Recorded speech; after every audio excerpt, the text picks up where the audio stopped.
We're going to be installing Oracle Database 12. Go to oracle.com/downloads. Scroll down and just hit 12C, Database 12C.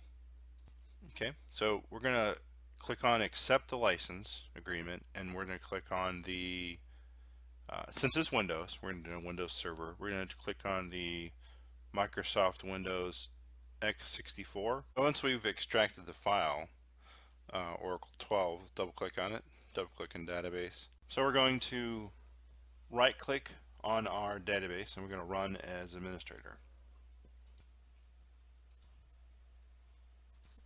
Okay, we're prompted with the put our email in. You can choose or choose not to. We're going to we're going to create and configure a database.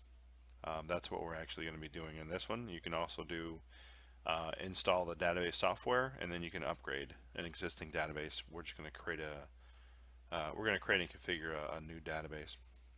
So we're going to push next, and we're going to use the Windows built-in account again. We're going to click next from that. Again, it's going to prompt us, recommend you specify a Windows user account. Are you sure you want to continue? In this case, we're going to click yes because we're doing the desktop. Yeah, let's see. Nope, sure doesn't. Good. So the good thing is it didn't throw an error for this here, the software location, which is a good thing.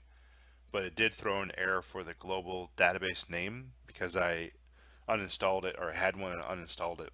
But obviously it's still lingering somewhere around. But at any rate, yeah, so our global database name is Oracle or ORCL2.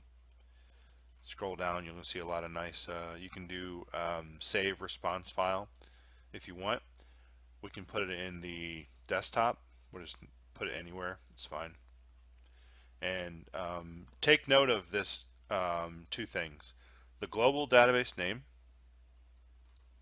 and the SID name. Those are the two ones you need to really, and they're the same, right? So Oracle, the global database name is ORCL2, and then the Oracle system ID is ORCL2 as well.